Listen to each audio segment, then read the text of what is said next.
So the Celtics lost tonight. They lost at game 2. It was basically a carbon copy of 2 weeks ago when Miami beat them, with one difference. Miami had like a historically great 3-point shooting performance. In this case, Cleveland just kicked their ass and probably had the 4 best guys in the game. Not talent-wise, like big picture. Just today, they had the 4 guys who played the best in the game. Not just Mitchell and Mobley, but LeVert and Garland. And I think what was depressing to me, House, not just that Cousin Sal bet Cavs minus 9.5 at 15-1 odds and hit that bet. I wish he had told us about that. 20-1 nice bet. 20-1, whatever it was. I felt like the Celtics were probably going to do this. I was kind of prepared mentally for the stinker. Like my dad told me, yeah, I'm not going tonight. We have to go to this charity thing. I'm like, you're skipping a game 2 of a round 2 playoff game? It's like, yeah.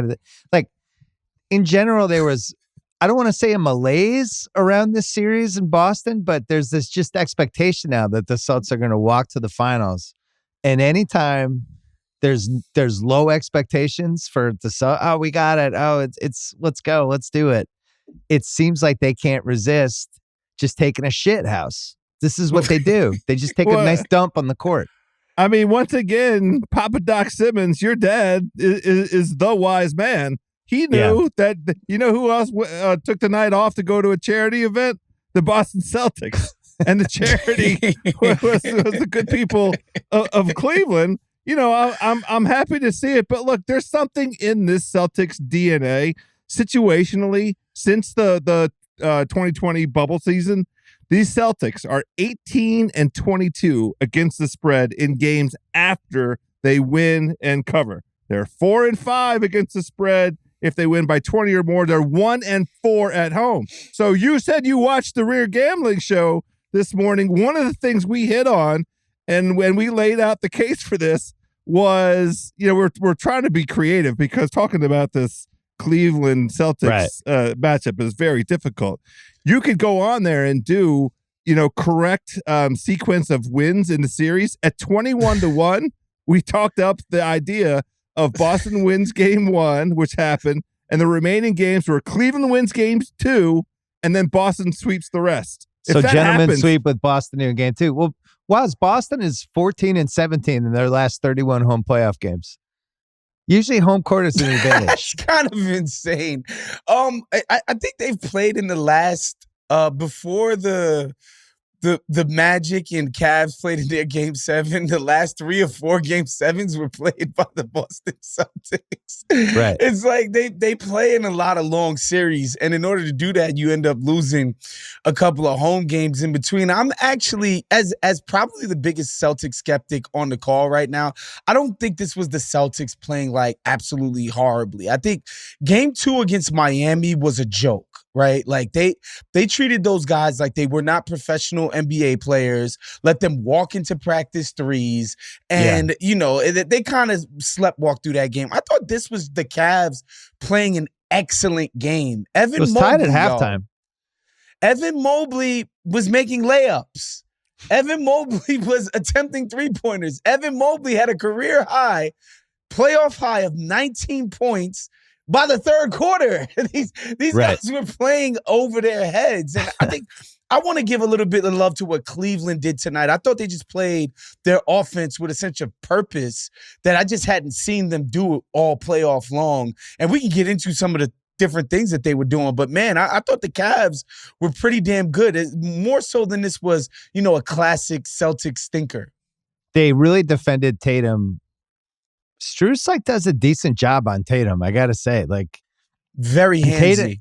Tatum really wanted to get going in this game, and he just couldn't totally do it. And it seemed like part of Cleveland's strategy was like, "Hey, Jaylen Brown, feel free." And sometimes that gets dangerous. The guards on the Celtics were asleep on both ends. It was a very strange Drew Holiday game. And then that bench, when you take out Porzingis, sometimes it's great. When Luke Cornett, when you're up 20, it looks awesome. When you're down 7 and Luke Cornett's in the game and you can't get a rebound, you're like, oh my God, Luke Cornett's our 7th man. House, the thing that worries me, big picture, big picture, other than the lack of killer instinct, the general softness of this team that I actually feared that you were going to bring a nice thing of Charmin toilet paper and wave it during this pod. I was prepared for it mentally. The Tatum piece of this was a big storyline this week after game one because his stats haven't been that good. What do you think dating back to Miami 2023, the last series they played last year, and then you go Miami series this year in the first two Cleveland games? If I told you Jason Tatum took 88 threes in those 14 games dating back to game one Miami 2023, 88 threes, how many do you think he made? A quarter of them? I mean, my mind's eye is not seeing him make a ton of them. Is he shooting better than 25% from three? So you're going to say 22? Yeah. What do you say, Wes? 88 threes. I was going to be in the 30s, like 33. Yeah, no, like 30, like 32, 33 around there. Yeah. How said it Jason exactly? Tatum. He's 22 for 88 in his last 14 games from threes. He was the 79th best three-point shooter this season at 37.9%. Last year, he was 113th at 35%. In the 2023 playoffs, he was 76th, 32.3%. There's this feeling that Jason Tatum is like this lights-out, awesome three-point shooter who can hit all these crazy step-backs, and there's no statistical evidence for it. And I'm tired of watching it. There's no eye evidence either. I mean, I certainly don't feel that way. I feel like when I watch him compared to, and I voted for Tatum for first team All NBA, and I think I can't remember if I had him fourth or fifth for MVP. When I watch some of these other scorers like SGA, like Luka, like Jokic, how he can get to the spots that he wants unless he's going against the Minnesota Pitbulls, like Brunson, like Donovan Mitchell tonight, like Ant Edwards this whole playoffs. Tatum just seems a level below as a scorer. Like he's not dropping 40-point games left and right. It almost feels like, wow, it feels like 2 years ago against Brooklyn, against KD, when he really had that breakout series. I felt better about him offensively that year than I do now. Now, he's a better playmaker. I think he's a wiser basketball player. I think he's a better two-way player. I think he's added to his game in all these different ways. But just fundamentally as like, shit, we're down 7. We need to score some fucking baskets. I don't really trust him to get the job done, Waz. I don't think he's that kind of guy. I think the percentages that you're speaking to is Tatum, he's doing all the Kobe fanfic stuff before the game. I think sometimes he gets it in his head that his role on his team is to be a run stopper, is to, when the other team gets 6-7 points in a row, like, let me get the ball, force the issue, get to the line. Let me get the ball, force the issue, get to a step back and shoot it. I think he believes himself. But without the right kind of flow, right? It almost seems like he's playing a video game or something versus like some of these other guys I watch. They have a sense of how the game is moving and flowing. Not that he doesn't, because he's shown it in the past sometimes. But this year, I think he's really struggled with it. I just think the idea that everything that he does has to be off the dribble and it can't be, back cutting a guy at the right time or, sprinting down court, pinning a guy underneath the basket, getting the rock and trying to score that way. I think for him, he's got it in his head that everything he has to do needs to be off the dribble when it's quote unquote takeover time. Where I just think that the talent is well distributed enough around the roster that he doesn't need to do all of this shot creation, dribble, and have that be the way that he attacks, right? To me, that's what I see as the limitation. He's just like, we've seen it. He's just never shown himself to be at the SGA or at the Anthony Edwards level so far in this playoffs. Like the Luka level, like the prime Kawhi level, I would say even prime Paul George. People forget Paul George once finished third in MVP voting one year. Like he's just never shown that he's that, but I don't think he needs to be that on a team this stacked in order for the Celtics to ultimately that's where I goals. disagree. I actually think they do need him to be that as we get to the final round. They play this Minnesota team house. I really worry I mean, I talked about this on my last pod. I think Minnesota is the best defensive team I've seen in 20 years. They're perfectly built to play the Celtics team, and we've already seen the matchup. And they have guys to throw at both Brown and Tatum. They have rim protection. And this Celtics team has a tendency of falling into bad shots anyway.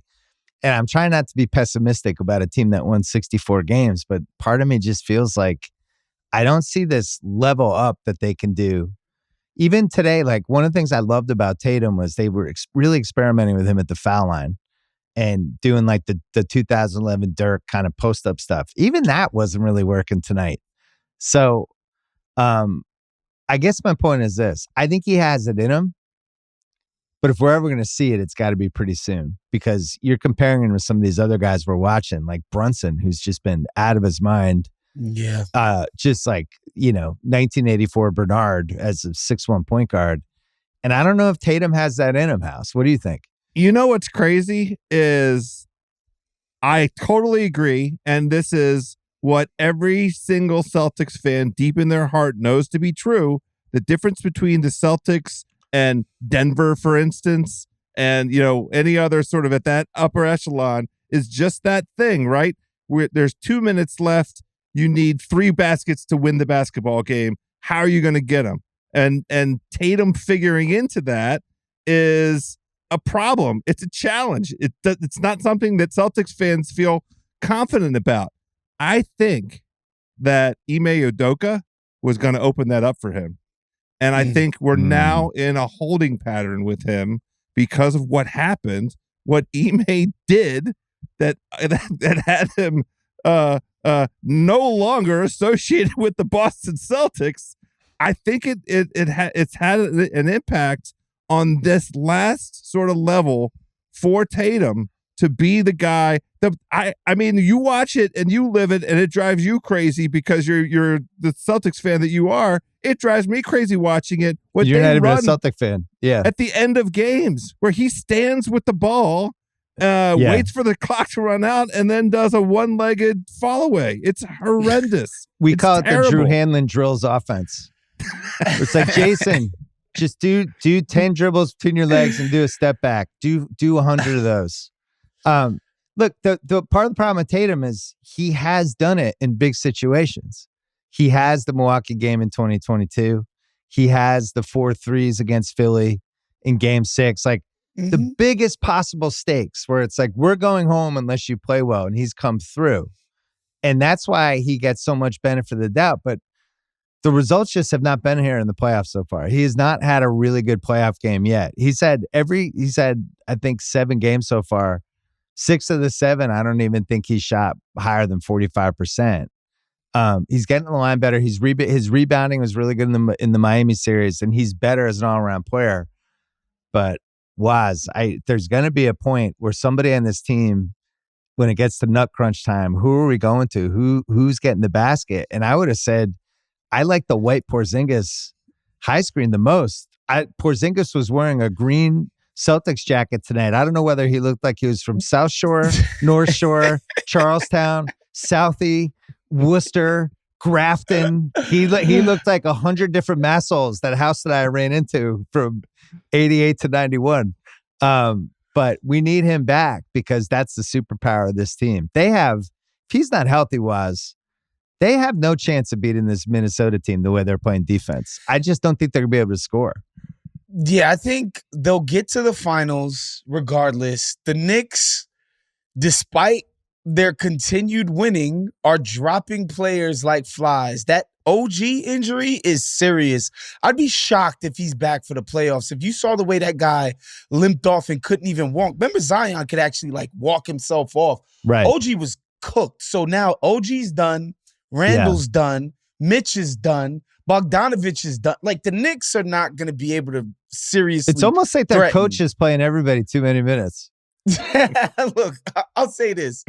Ankle injury is one thing. The muscle injury, most doctors and clinicians will say that that's an overuse injury. Yeah. But the hamstring playing 3 guys on your team 40 minutes a game or more. Playing Josh Hart. Josh Hart's at 46.8. I looked it up.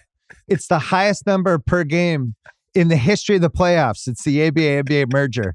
Not one player has ever played 8 playoff games and played more minutes a game than Josh Hart since 1976. Who do you want to get those minutes instead of Josh Hart, though? I just don't think it's sustainable to do that. Sims. You can't right. do that. It's not. It's not sustainable. You can't do it. It's why they're going to lose. I think probably to this Pacers team over the course of this thing. Wow, still. not if they get 2 more officiating crews like game 1 and 2. Oh boy, man! Look, I think the it was like Celtics having the early 2000s NBA back. I wonder if Ray Allen and Glenn Robinson and Irvin Johnson and Sam Cassell were getting PTSD. Here we go. Wow. The NBA offices made the call, huh? Oh my God. That was I've never seen a travel call get reversed. I've been watching basketball my whole life. Has that ever happened? What about the barely Bill, it wasn't a double dribble though. They got the call right. They reversed it, but they got it right. The barely perceptible offensive charge screen, whatever the fuck that was at the end of game 1, that every team does over and over and over again. They're like, yeah, all right, offensive foul. That could have been we all like on the Knicks. It's more fun when the Knicks are in the playoffs. I support it. Me too. That could have been called on every single Big 3 Celtics possession in which KG was involved in a screen. It could have been how about every single Anthony Davis screen this season? Where's Dick Pavetta? Is Dick Pavetta alive? Can he do game 5 if it's 2-2? Can they just put him in a wheelchair and wheel him back and forth? I don't even know if he's alive or not. These crews that they've had have been fine. Where's Jake O'Donnell? Can he do one of these games? I loved it. This is the league we all fell in love with once upon a time. It's a little WWE theater. You got to do it. Hey, there's no chance. Fans are loving this. There's no chance that Mobley's having like a semi-awakening, maybe possible. And there's no chance that maybe Mitchell is like, maybe I'm just going to go on a run here. And I don't know. I'm a little more scared of this Cavs series now than I think most Celtics fans, because all the Celtics fans I know are just mad at the Celtics. But I'm more in the sense of Strus scares me. He's killed the Celtics a bunch of times. Mobley tonight looked like the most active, skilled big man in the game. And Mitchell was the best guy in the court. So you have that as a recipe of just multiple guys I'm afraid of, and they have the best guy in the game. It's not worrisome, was. It's definitely worrisome in the sense that watching the Cavs play tonight, particularly in that third quarter where they kind of blew this thing open, I was like, wow, this is like the actual vision of the Cavs that people had when they got excited about the Mitchell trade. One, Darius Garland not hesitating to pull up threes on the pick and roll. I mean, look at that defense too. They were hunting him and he was fighting it off. I liked it. Showed a lot of fight, but the pull-up 3 game, like if a guy on the ball, man, on pick and roll is willing to take a bunch of those and can make them with some accuracy, that kills what the defense wants to do coverage-wise, man. And to have 2 of those guys, Mitchell was doing it too. And then now, there's plays where the defense is sort of selling out on the Mitchell and Mobley pick and roll, and then when he swings it to Garland, he could just quickly attack a scrambling defense. Like, oh, okay, this looks like a real NBA offense in ways that, they're dropping 83 points like it's the freaking Knicks in 1999 in a whole game in the first round. I'm like, man, this offense is rudimentary and trash. But what they showed today, if they could keep this energy going, yeah, I think it'll be a little bit tougher. But again, Mobley, Garland, Mitchell, they have to play at their very best, which is basically at all-star levels, all of them, in order to compete with what the Celtics got going on. And I doubt that that'll happen, guys. House, they scored they had 2 100-point games against Orlando. They peaked at 106. And tonight against the Celtics, they scored 118. And it's frustrated me because, and I don't know, I just don't understand. I don't know if it's a coaching thing or if there's some sort of mental block with the Celtics, but defense is the key to the Celtics. It's all about the defense. And then every time they have a bounce back game, which they'll probably bounce back in game 3 and play well, like, we want to establish our defensive intensity coming out of the gate. And we let up in game 2 and we just realized that, we got it once the defense gets our offense going. And it's like, Is I've that heard Joe these fucking Mazzulla's quotes. voice, Bill? What it's like Groundhog Day? Like we've heard the same speech 20 times. Defense got to get the offense going. Yeah, we know. The defense has to get the offense going. Yeah. So why didn't you know that heading into game 2? Why was it after the game? Listen, there's some coaches that shouldn't have been fired this year, but if Mazzulla can't get to the finals with the number of breaks that this team got, with Jimmy Butler not playing in round 1, with Jared Allen getting hurt in round 2, and we haven't seen him yet, and he was a borderline all-star, and then game 3 or round 3, it's either the depleted Knicks that are just dropping, they're losing a guy every game, or the freaking Pacers, and they can't make the finals. This is one of the biggest chokes in Boston history. It is. Do you still have any of your Mobley stock? You still hold on to? I have all of it. Zach Lowe and I text about it at least once a month. Yeah, we have the most. We're the biggest shareholders. I was wondering as I was watching that game, and then you on this very show today wondered aloud for our consumption and enjoyment. What if somebody went to Mobley but after game 1 and like, mother effer, are you going to let Al Horford and Luke Cornett and Sam Hauser shut you down? Is that like they went up and actually, got into this dude, and he's like, you know what? God damn it, I'm Evan effing Mobley. Right. I've got ambitions and aspirations. This is my stage. This is my time.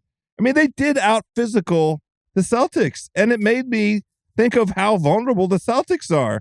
Without Porzingis, no question. That's right. 44 to 31. 44 to 31 rebounds and 60 to 44 points in the paint. That's putting some ass into it. Well, the thing people forget about Mobley, he's only 15 years old. Like nobody talks about that. No, he's 22. But he's still a kid. I still have all my stock.